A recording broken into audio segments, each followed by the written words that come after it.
Does Keyshawn beat Tank? Keyshawn beat everybody. Him and Shakur. They can beat up everybody else.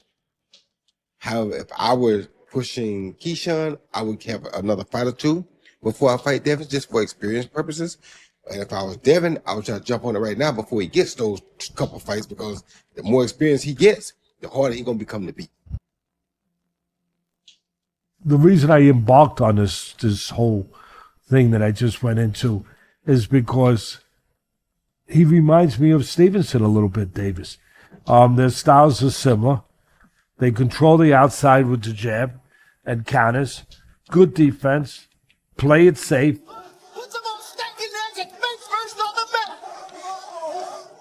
And if you're not scared, it just makes yourself look scary. So you're saying he should have just ate, didn't care about the next weigh-in? Boxing professionals question Devin Haney's reluctance to face opponents as Roy Jones Jr. discusses weight-cutting challenges and warns that Keyshawn Davis's seasoned experience, combined with his unconventional fighting approach, could spell trouble for Devin in any potential matchup. Devin Haney is right back at the top of this game. Devin showed that the weight loss was probably causing him to not have as good punch resistance, and it also probably wasn't causing him to have as much power or explosiveness as he has. He showed tremendous power, tremendous punch resistance in that fight against Norman, and for him to do that means that the weight was probably an issue. Now, if Keyshawn comes up, or if they even do a catch weight, a 143, 144, it's going to be a very interesting fight, because I think Devin has more tools and more IQ right now, but Keyshawn is different. So when you got a guy that's different, and that's why I also said that he's not just back, he's different. You understand me? So when you got to have that intangibleness about him, where he can be a different guy when it's time to be a different guy, you can never count him out. Ex-champion Timothy Bradley highlights Keyshawn Davis's exceptional abilities and self-assurance, while questioning Devin Haney's corner tactics and pointing to potential reluctance from their camp. And you already know his daddy didn't know what the hell he was doing. I told you to go chase some goddamn chickens. I told you you don't need to be able to pick up them feet and punch coming forward without falling the fuck over. Yeah, you fell in. Keyshawn ain't gonna fall in on your ass unless he want to. Yeah, Keyshawn can throw punches as he's entering mid-range and still keep his damn distance. And he can back up out of range if he need to at the same time. He can go backwards, forward, side to side, whatever, man, like some damn switches. Yeah, on the 62 Impala, baby. Yeah. Oh, he got that power, too. Oh, he got that power.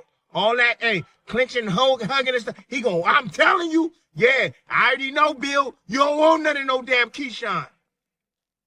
I know you don't want none. Hey, I know Dev will fight anybody. Dev crazy as hell. Yeah, that boy fight anybody. Keyshawn Davis asserts that Devin Haney shows fear when confronted, consistently avoiding direct communication and only engaging through Bill Haney when discussing potential fight arrangements.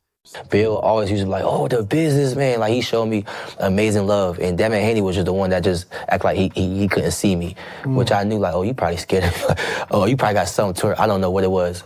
But I never seen Bill show me so much love, and Devin didn't. Like, it was always like the same thing. But when it came to me, it was different. But now that is weird, because now it's like, damn.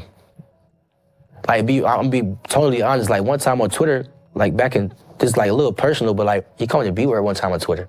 And I'm like, you grown as hell, why you even coming at a kid like that? But I'm like, all right, but I respect you differently now, you know? And ever since then, I just looked at them differently, like, okay, bet. When I get myself in a real opportunity, I'm gunning for y'all. Super gunning for y'all. And when I see him at the weigh-ins, I don't remember back then. I just remember him saying that. Right. But I seen him at the weigh-ins for MSG. Bill Haney insists that Keyshawn needs to finalize the fight arrangements, claiming Davis backed away from legitimate negotiations regarding their potential clash. A lot of people feel like maybe Devin hasn't responded to Keyshawn since, you know, the whole... He did say that he'll take Lil Bruh in any order. But listen, I'm not, listen, it's me. It's me. I'm not paying Keyshawn no attention. You dig? Because listen, every time that I talked to him, I told him in his face, I said, you didn't have to fight this fight. You could have talked to me and we could have been making this thing happen, right? He told me, he says, I know. He said, I know. He said, I said, okay, I got you in the DMs. I got the DM on your word on it, right? I said, when you get through fighting, is Devin next? Do you want to fight Devin next? He said, yes. And then he switched over and said he wanted to fight Crocker. I saw and I that. said, Crocker? I said, oh, yeah, I ain't with you. I said, I'm not with you ever again. Now, listen. I said, I'm not. I said, no, I'm not with him. I said, no, I ain't with him, right? He went and did the brick. He did the brick. He went on the tear. I hit him in the DM. I said, do you want to negotiate? Bill Haney reveals that numerous supporters are calling for a rematch against Ryan Garcia following his recent championship comeback victory. And it's more about what the people want. The people were screaming that Ryan is back, that he had a hell of a performance. He has a belt. He's in the same division. Of course, if we went with Mario Barrios, they first with our relationship with the WBC, everybody would have said we was cherry picking. You know what I mean? So the only splash that we could make, and just like you said all the time, is they want us to fight the tough competition, but that's why Devin is Debo. If you fight Ryan, do you need him to be in 24/7, 365 testing? Is that like a no? No. We just need him to test. It's not going to take 365 days to whip his ass, so we don't need him tested for 365. We just need him tested from now until when the fight. Bernie Thoughtboxer challenges Bill Haney's fighter selection decisions and pushes Devin Haney to confront either Keyshawn Davis or Shakur Stevenson to demonstrate his championship caliber. But Keyshawn or Devin or fighting Shakur or Devin, or Keyshawn, Devin fighting either one of those guys, that's a turned up fight. Him, Tank, that's all that turned up. Feel me? Them is the fights right there. Them the crest of the crest. People want to see turned up fights. Obviously, Bill Haney's get lots of praises for his matchmaking lately. Obviously with the Terrence Crawford and Canelo, and obviously Devin Haney's career, right? But I think he didn't have no matchmaking with that. He did put that bug in Crawford's ear, but that's it. How far are we gonna go with that? They asked him what made you feel like you could move up to fight, Yeah, Canelo, and it's I said he put the bug in his ear. That's it. He just put the bug in his ear. That was it. Wade Plemons addresses Devin Haney's ongoing exchanges with Ryan Garcia rather than concentrating on securing a bout against Keyshawn Davis. Because both guys are champions, unifying on the line, and they've been going back and forth on Twitter the last couple of days. It's been pretty crazy. So let's get into it. We have Ryan first off saying, Haney, if it's time to end you, it's time. You will be erased. I heard you speak in my name. If this is what you want, let's start discussions. Mark my words, you'll never fight again after this. So let that sink in and accept it before you say yes. Not just, hey, I'm going to smoke you again. Hey, you're not on my level. I'm going to beat you pillar to post. He said, I'm going to beat you so bad you never fight again. I'm going to erase you. That's the confidence level Ryan Garcia is coming in. Is that because of his performance versus Mario Barrios or the performance versus Devin Haney? Or just a combination of knowing what he did in the Haney fight and knowing how much better he's gotten since? I don't know. Timothy Bradley describes how Keyshawn Davis flows effortlessly in all directions while possessing legitimate knockout power to complement his technical abilities. Bradley noted that Keyshawn accurately predicted stopping Jermaine Ortiz before executing that exact plan with commanding performance. Ortiz attempted various tactics, including stance switches and rhythm changes, but found no solutions. Every modification was swiftly countered as Keyshawn dominated exchanges through precise timing and pinpoint accuracy. Bradley stressed that this ring intelligence and versatility create danger for any opponent. He suggested that identical relentless pressure and tactical precision could challenge Devin Haney, noting that Keyshawn analyzes fighters thoroughly and comprehends their tendencies before entering combat. Keyshawn was going to be the next one. Yeah, and he did exactly what he said he was going to do. He was going to stop Ortiz's ass, and he stopped his ass. Shit, I thought it was going to be a lot harder than that. He stopped his ass easy. Keyshawn ran through Ortiz. And Ortiz didn't know what to do. Ortiz was like, ain't nothing working. Ain't nothing working. What can I do? Let me switch southpaw. Bing, bing, bing, bing, bing. Let me go orthodox. Bing, bing, bing. Let me try to get in my rhythm. Bing, bing. Let me try to change guard. Bing, bing, bing, bing. Everything he did, it got taken away from his. And that's the same thing that's going to happen to freaking Devin Haney. He get in there with Keyshawn Davis. Everything you do. I know your every move, Dev. Yeah, I do. I do know your every move, Dev. For real. And you don't think Keyshawn know it? Shit, Keyshawn sees it. He see what he can do to get your sons. Fight discussions between Devin Haney and Keyshawn Davis generated significant excitement throughout boxing circles. Yet despite extensive negotiations, the contest never reached completion. Both camps addressed terms openly, with Keyshawn and Bill Haney supposedly reaching in-person agreement about making the fight reality. Supporters immediately engaged, sharing forecasts and arguing potential outcomes, anticipating the rivalry would become official business.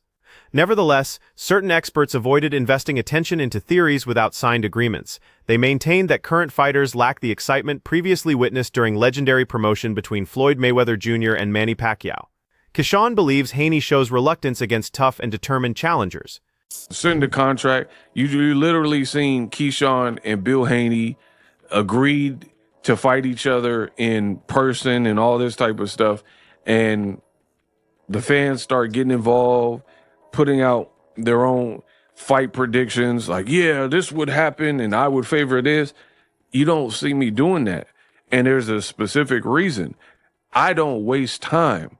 I'm definitely not lazy, but I don't believe in wasted energy. What's the point? What's the point of me wasting my energy and saying 1,000 words? There's 1,000 words that I could say. You know what I mean?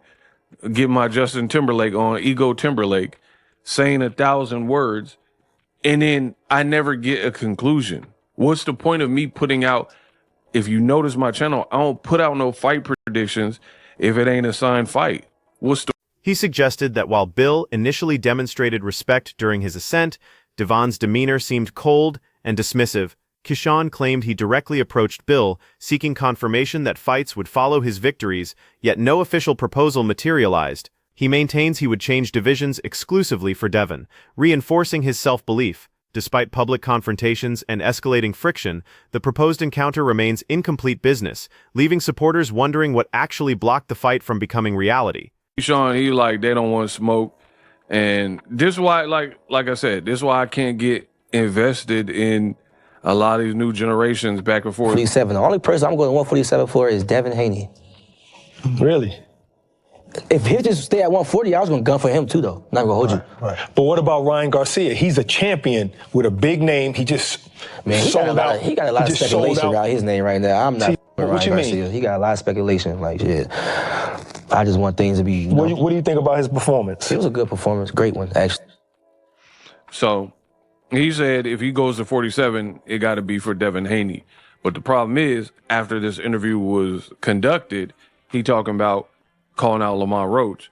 And he's saying that he ain't heard from Devin Haney. So somebody got to be lying. Bill Haney voiced annoyance regarding Keyshawn's conduct, alleging he was merely provoking his son without serious fighting intentions.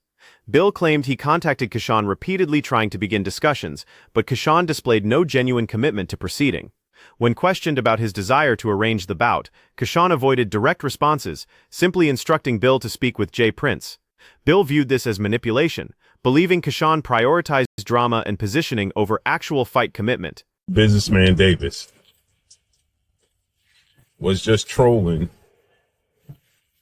about a showdown with his son,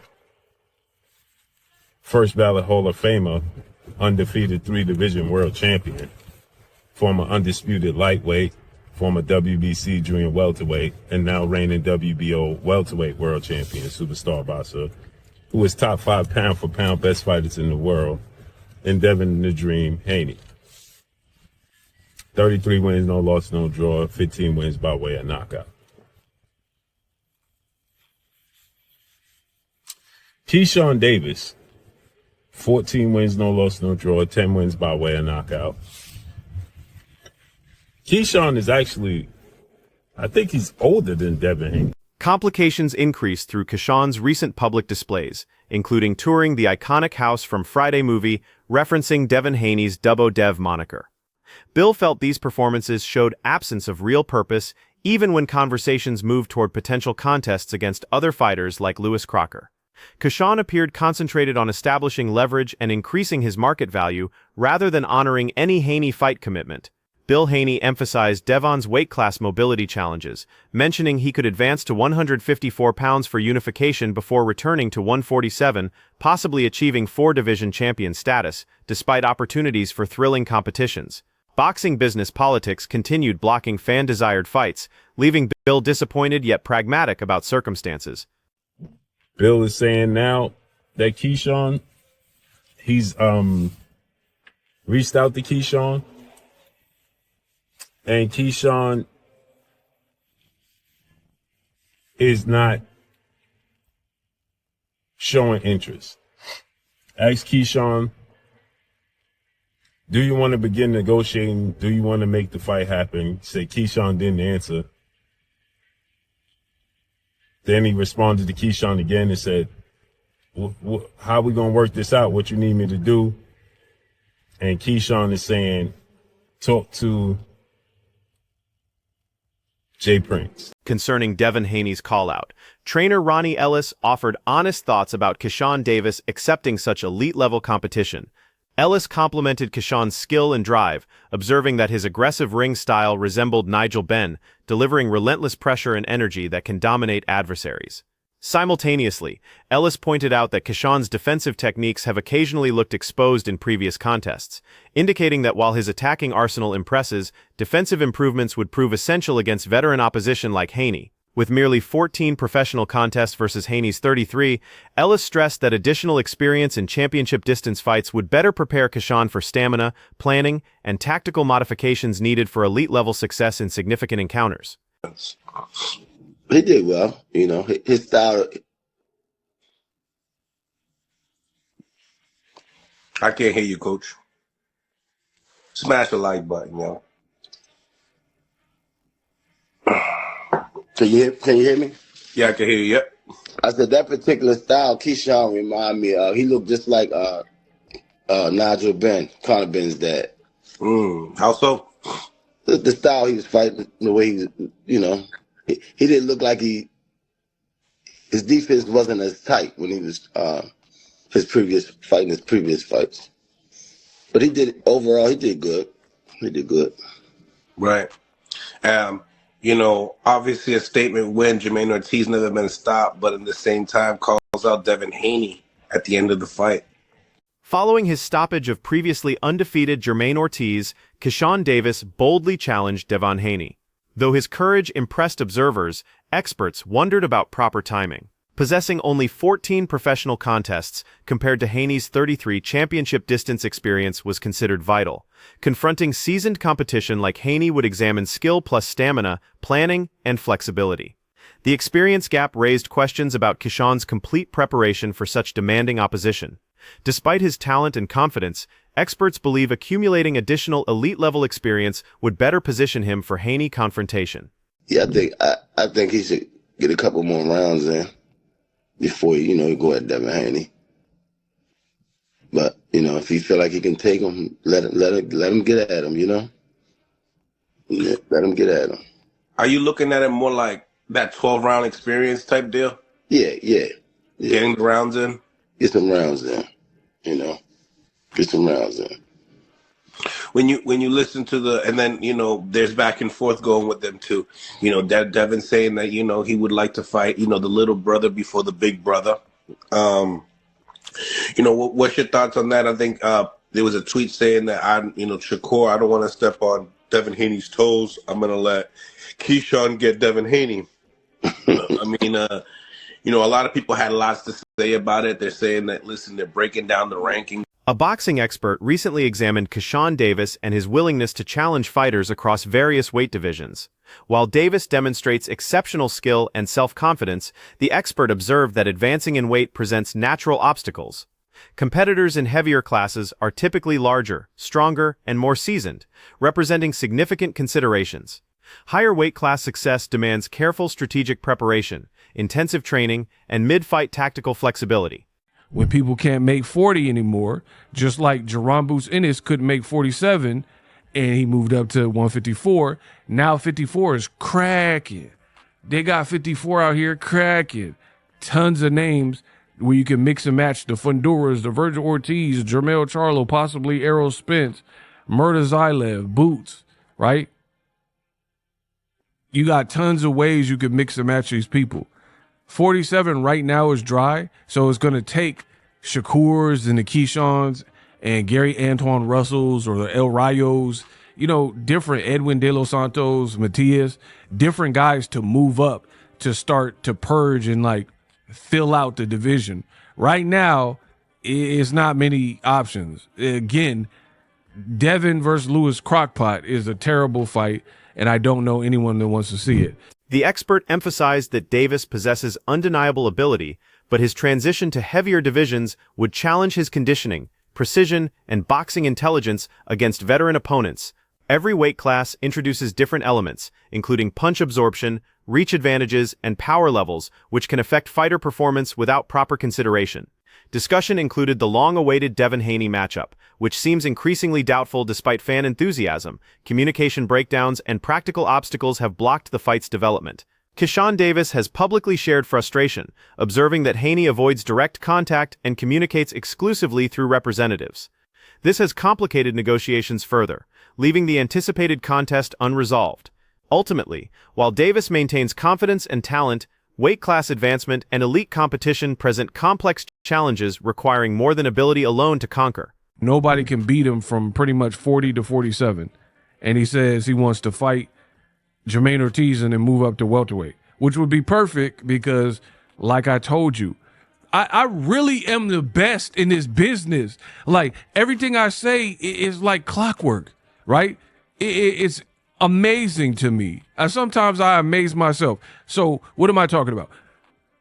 I literally just said welterweight is dry. It's a stale, stagnant, horrible division right now. Not too many ways to mix and match the guys. And then the guys you could mix and match are pretty much busy. The Ryans, the Barrioses, and the Rollies, as I mentioned at the beginning of this video. And I told you it's going to require, this is how it works in the sport of boxing. I know because I've been here. That's it for today's video. Stay tuned until next time.